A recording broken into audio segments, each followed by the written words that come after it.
Alright, what up? We got another Spread Effect show for you here. This is the best one to date, for sure. This is me sitting down with my good friend Andrew Pincock, a Utahian man of the SEO world. He's the CEO and co-founder of a company called Trafficado, and they do a link building, full-service internet marketing agency. They also have some of their own internal projects, working with big companies, small companies. Of course, this would be a guy I want to talk to and be friends with. We've been doing business together for a few years, and we talk a lot about trends in link building right now. We talk about international link building and the challenges of it and how to try to overcome it. And also, I think most interestingly, I don't edit these, I record these straight up. He's built a company, kind of similar time frame, similar size as we have with Spread Effect, and he's done a really good job of recruiting smart entrepreneurial kids out of college, and bringing them on through internships, unpaid, onto paid, and then bring them on into big roles within his company by introducing them to internet marketing, this whole world, kind of giving that up, and then also them kind of giving up working for a cheap rate.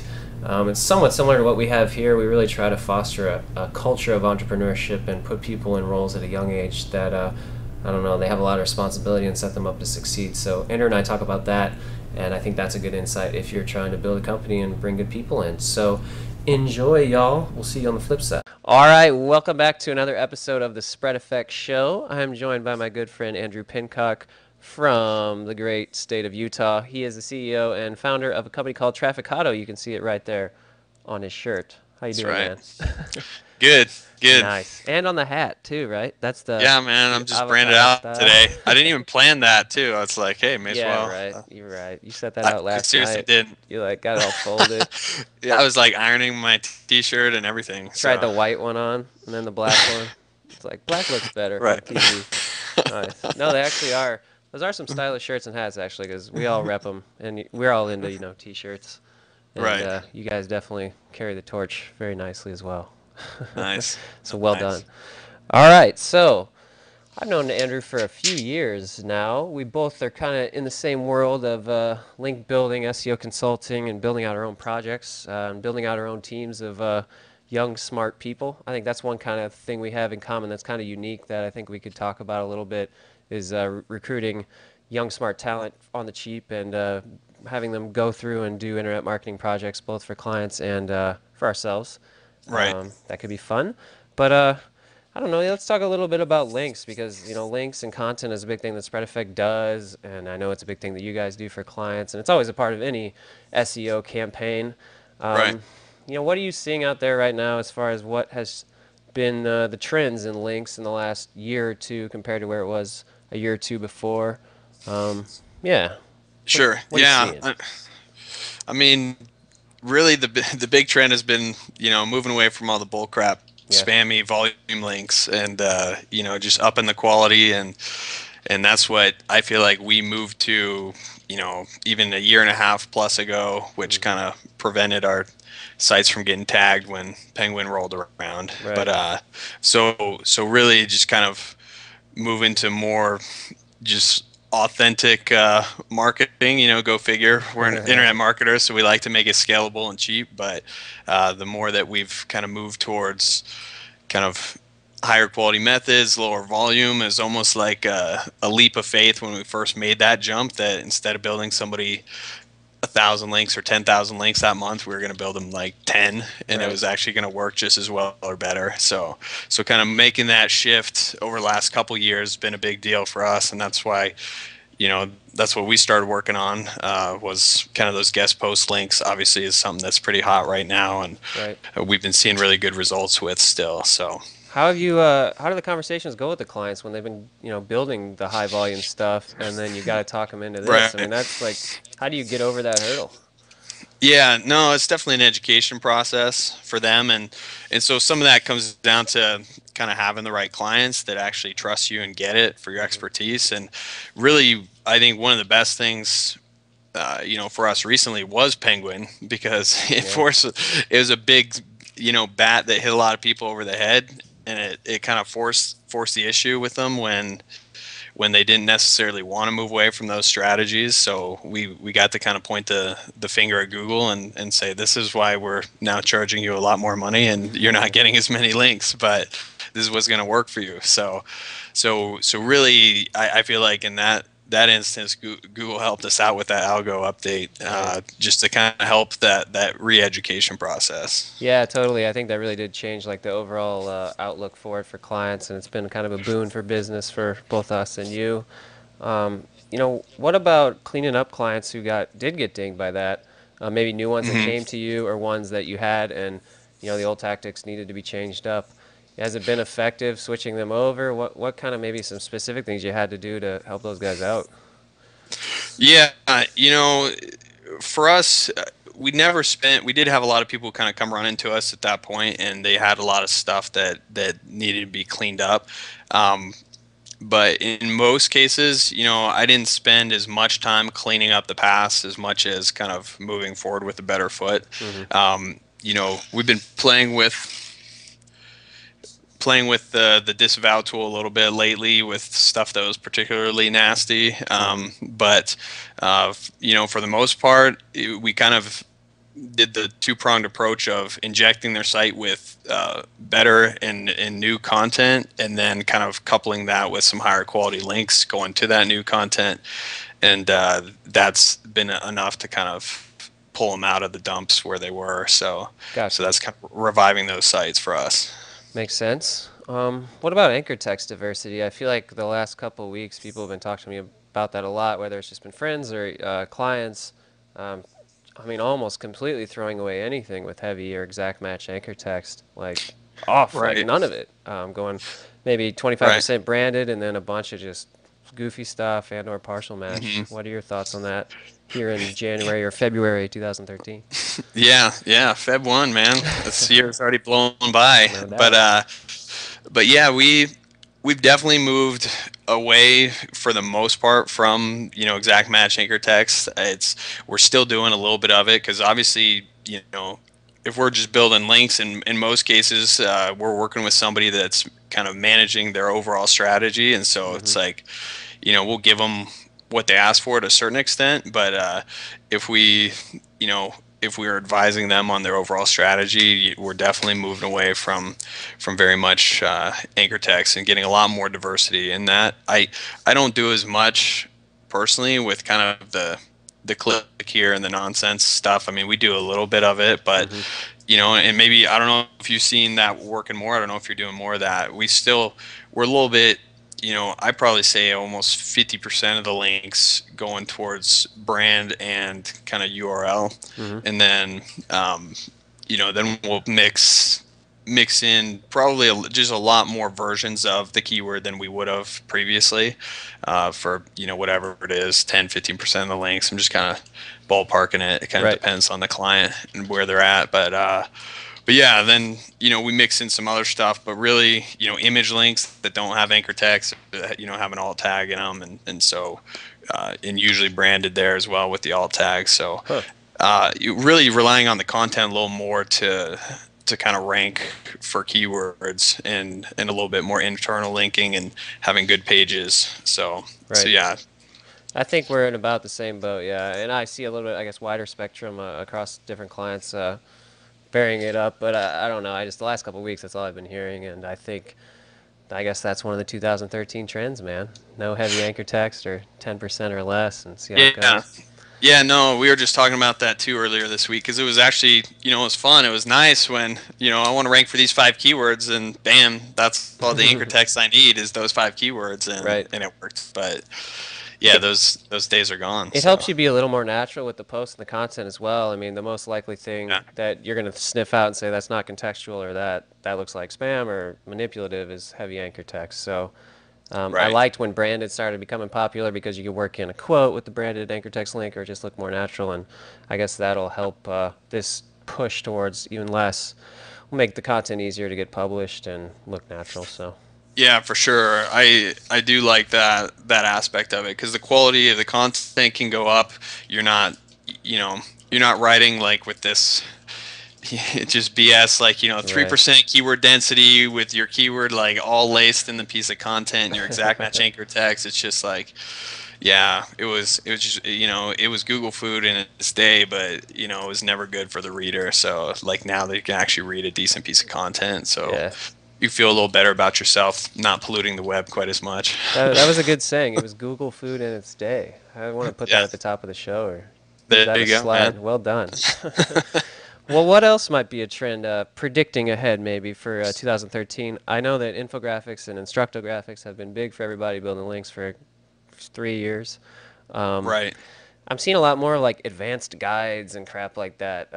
Yeah, and I think it's probably a year and a half ago, and I think that was even getting circled around as something that's good. But things that are just like mother loads of just posts or things along with graphics that you Right. publish, like evergreen things that people can find, like with long tail searches and download, and also be things you Right. can build links to.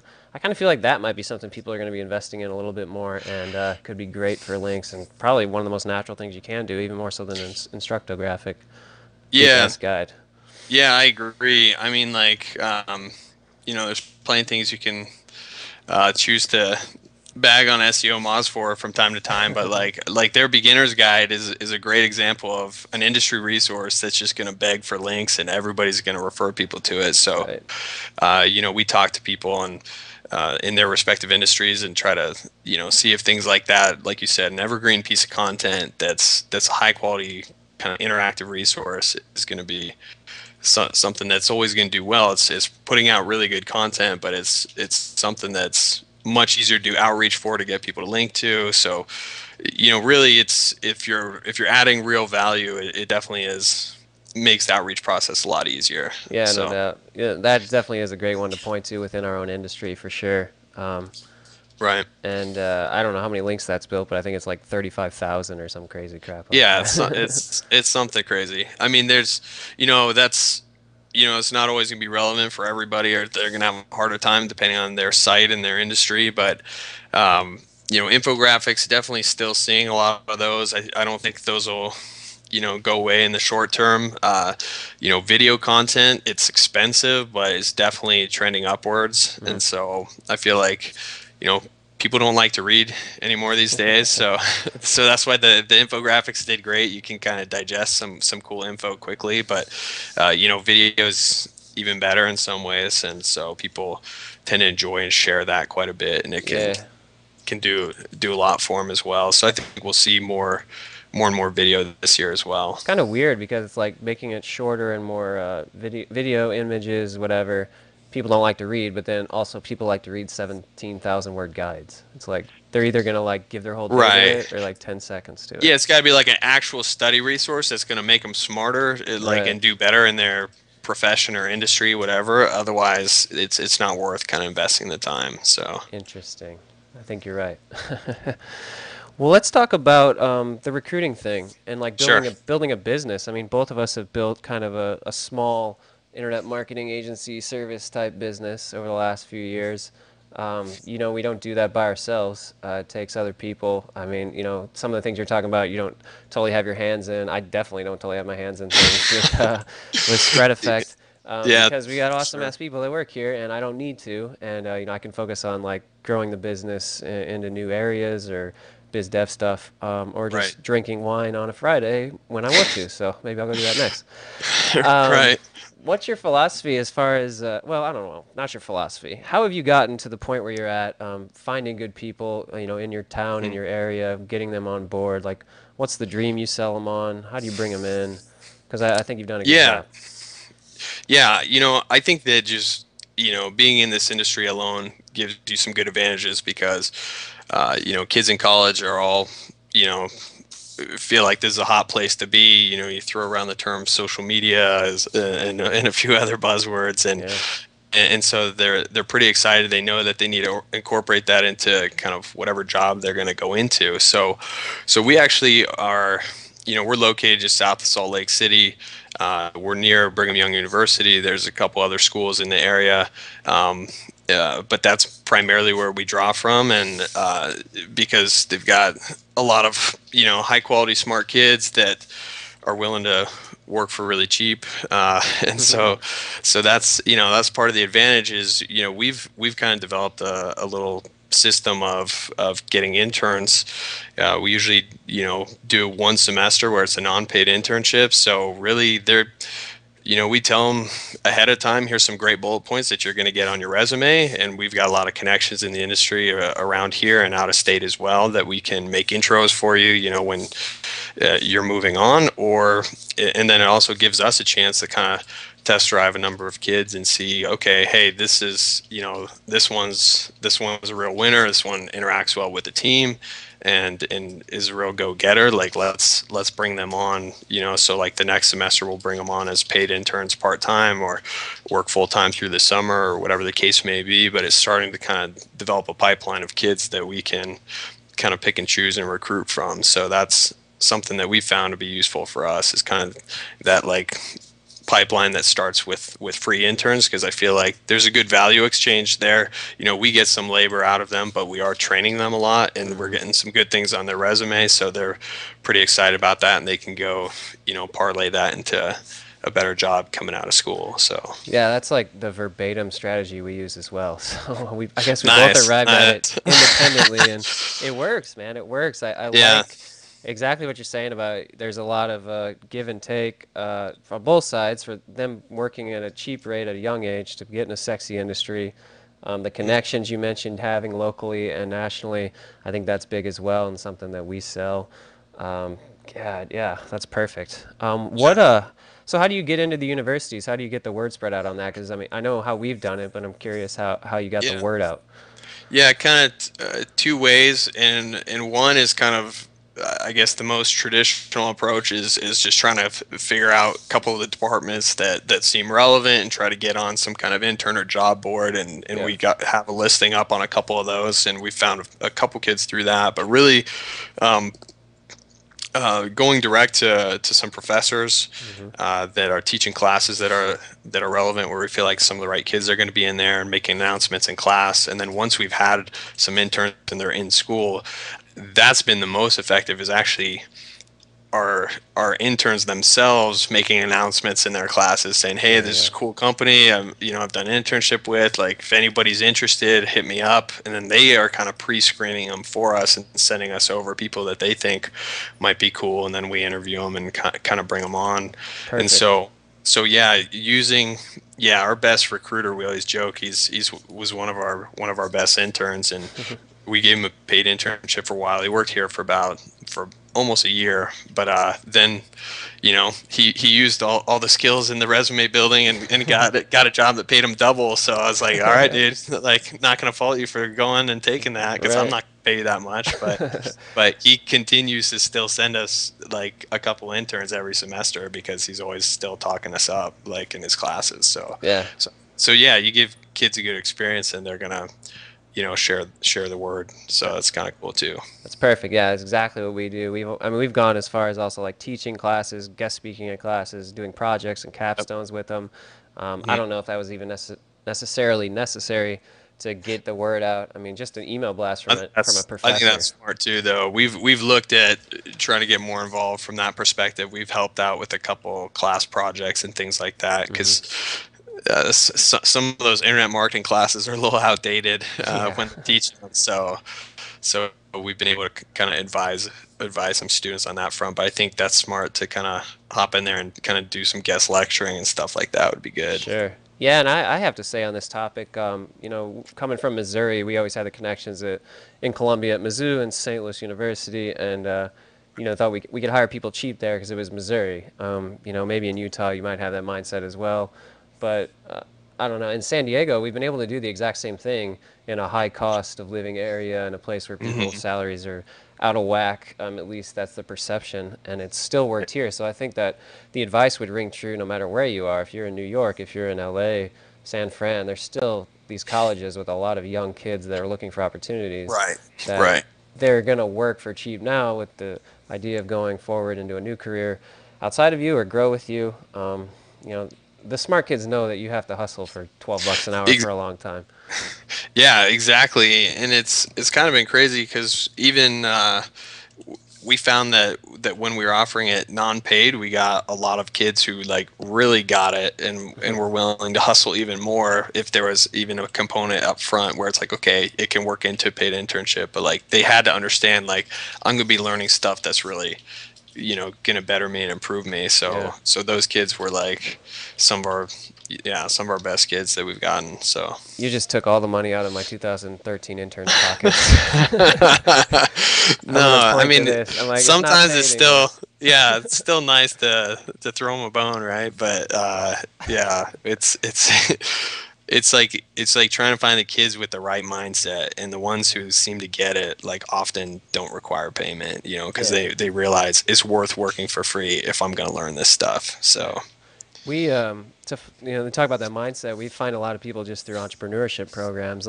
People don't. There aren't necessarily always classes on entrepreneurship. Sometimes there are, but we always look for that right, entrepreneurial drive because I think that they'll learn. exactly. They'll know how to pay it forward. So Hmm. we actually Brandon and I are mentoring in a program back at Missouri still. Where we get like 2 kids each semester and like talk to them on the phone and mention them about entrepreneurship, and I think that's going to be a good resource for us as well. Yeah, yeah, that's Dope. That's dope. Well, cool, man. absolutely I've definitely, I think that's definitely one thing we really share in common is pulling in those kids and building a company around that. Not thinking you have to hire people that are 75 grand a year, because I think a lot of the agencies that we work with or that we compete against are in that sort of situation. And I think if right. you're smart about it and you're a hustler in your own right, you don't have to Hmm. pony up for those people anyway. Right, Yeah, right. yeah. Cool. Well, I know one thing that we did with you guys was a little bit of international work, and that's something that people ask us for a lot, and we honestly don't have a very good solution for to date. Yeah, yeah. I understand why there's a need. You get these multinationals, these Fortune 500s, they got locations all around the globe. They want to Hmm. kind of funnel their marketing efforts to one search agency or a couple different vendors, and they don't speak Dutch, and they need Right. links in Dutch. What have some of those campaigns been like for you, and how have you been successful and not successful with them? I guess, and I guess part of it was us not being there. Yeah, no, I know. This is a conversation, me and Chris have had a few times. I feel like definitely there's demand for it. There's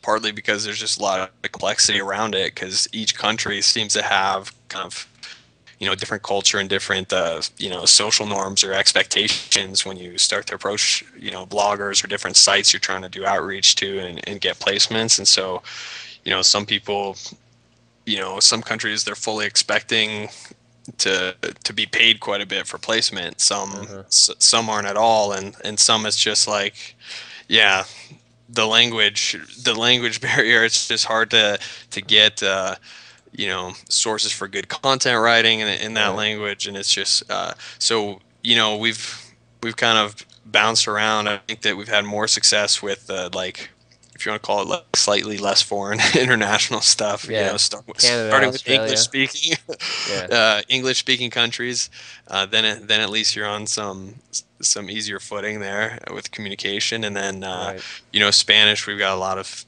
Spanish kind of talent around here that we can draw from, so we've had a much easier time getting good content and things like that, in people that can manage outreach, and that kind of that hasn't been as difficult. It's kind of when we get into some of the some other European countries, even like France or Germany, or people that are, yeah, they just seem to have a different mindset when you're approaching them. So it often seems like bogs down the process. We have a harder time kind of.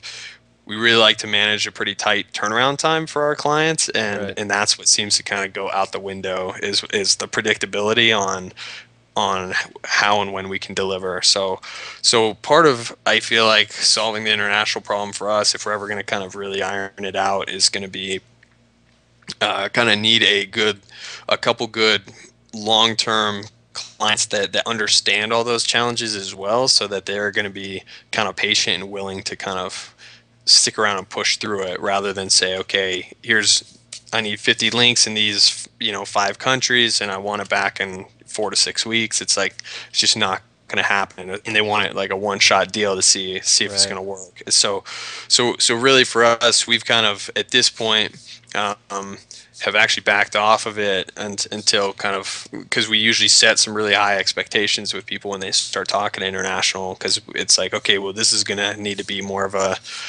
longer term almost partnership to kind of get this running how it should be, and you're going to have some slightly less predictable timetables. And so, we're kind of looking for the right kind of partner on that front to kind of kick off that effort. I would enjoy it, but it's, yeah, I think that managing the other side of the business has, kept us busy enough that, we probably haven't given it its due time to kind of develop out Right. a stronger international presence. Yeah, I think that again would mirror exactly our experience with it as well. Spanish, having local talent, trying that in house, trying to build that up, a little bit more success. Right. As far as the other countries, I mean, you're kind of left with going to freelancers on Elance or something, and you lose a bit of control not only control of their work ethic and work quality, but just what they're saying to people because you don't know what the hell they're saying. So Exactly. that's a bit of a risk inherent in this business just in general. And then when you lose understanding of that's kind of crappy. What about like billing for it instead of like how we traditionally would bill on like a deliverable of a link or content or whatever, but billing almost like hourly, and then having like a success fee or even just if you get that long-term relationship, be like, we're gonna use our tactics and our skills in managing this, and we're just gonna kind of upcharge the hourly fee and run it for you. Have you tried that? We haven't yet, but that's a pretty good idea. I think that could work. It's been a while since we've kind of charged hourly for anything, and Yeah.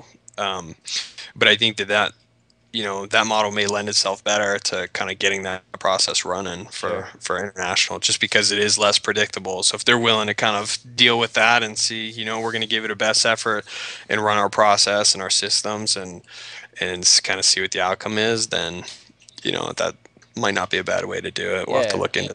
Totally. I mean, and that would maybe sort of solve the problem a little bit of otherwise we have to commit to hiring somebody full time or commit to a longer Y- term thing. Shorter term Yeah, thing, cover our costs, know we can make a little yeah, money, give it a go. yeah. No, that's So. true. Maybe we'll try that All this year. right. Maybe we will too. I'll let you know. Good tip. I mean, are there any really good international link builders out there? I know that at some of the conferences, there's like this one company. I never think of their freaking name, but they always sponsor the international track, and I've never heard any clients mention that they use them and that they fulfill it. But I don't know. I Yeah, kind of feel like people hop around and like are looking for this, and like it just never gets done because it's too freaking hard. Maybe they're just underground and I don't know who they are. yeah, I feel the same way because I haven't, because there's people I would have gladly just referred them over to them because Sure. I'm like, well, I'm not going to help you. So if I had a good go-to, so if anybody, watches or hears this and wants to wants to recommend somebody, we could look at that because Totally. We could use the referral too. Maybe a little exactly, kickback, throw it over. Nice. exactly, exactly. That might be the way to deal with it for now. So, are you heading out to any of the shows in the next couple months? We gonna be hanging out at all? Uh, I don't know. I was looking at. I was probably going to go to AdTech in San Francisco. Okay, Um, cool. I haven't decided. Kind of. I need to get on the ball and pull out the calendar and get the shows planned for this year. So Sure. I've been negligent on that front. But Keep me do posted, I guess. do you have any that you're planning on for sure? Yeah, I mean, we're gonna be out at Search Fest, I think it's called, in Portland. Okay, We have nice. PubCon in Austin. I'm gonna go. I think I have a session at that. I'm Oh, gonna you be are? back Okay, up on the podium, man, repping the flag, spread effect style. nice. What up? And then Good deal. I think we're doing a couple off industry events like Hosting Con and Internet Retailer and Yeah, I think that's smart. doing some like weird like pharmaceutical ones, trying to go after some of that money. I, Yeah, no, I think that, yeah, for guys like us, I think you have more success at the off shows as far as like if you're kind of, not that you have to exhibit or whatever, but at right. least you're not white noise, so be something interesting or novel at those. So I think that's a good strategy. Yeah, and I mean, exhibiting usually has its fees, obviously, and we kind of pick and choose. But I like exhibiting when there's Right. a lot of other exhibitors that I want to talk to, because you spend all the time hanging out in the exhibit hall, and you can just talk to them like in the off hours. So even forget all the people coming in, just hang out with the other exhibitors. That sometimes works if you're Right. if you're B2B. Yeah, those exactly. Yeah. You got a Yeah. guest there? I look like you were waving. Yeah, yeah, somebody was coming trying to. Nice. I got no desks or guests in my dungeon up here. I wish I could show how sad this is. Like a prison cell. So Let's is see. that a different office around the corner from Yeah, the it's like one? upstairs, so I can have a little quiet, you know? This Okay. window is like a false window. It just goes to a depressing hallway. Looks like a psych ward out there. Right, But right. I don't know. I Perfect. think I'm gonna do a couple of these shows like in person with locals, and I think we're gonna have to do like a little more San Diego-esque setting Oh to yeah, dude. Yeah, impress the you've got visitor. those little street cafes and all kinds of good settings. Couple So palm at trees in the least, back. yeah, at least one with the ocean in the background. So There we go. That'll do one be. on the roof too. Yeah, that's a good idea actually. I like the You get a lot roof. of the freaking car traffic and stuff though. I don't know. I have to work on that, but Yeah, it'd be a good yeah. shot. Just mic them up. Be okay. Well, very good, sir. I think that was a pretty solid show. I like talking about, how you built the company, especially. I mean, and then I think we've Cool. had a lot of similar experiences just with the business itself, and we're gonna keep on rolling on, both of us, I suppose. Cool. Yeah, absolutely, man. All right. Well, thanks for taking the Okay, well, time, thanks. Andrew. I'll get this posted, and you'll have to tweet it out to all your followers. And Yeah, I sure appreciate it. thing, And I'll man. send you a T-shirt. Although I already sent you one. I'll get you the next Yeah, version when it give comes me a new out. version, probably XL too. All right. Yes, sir. All right, All right. thanks, man. Good Later. talking to Have you. a good one.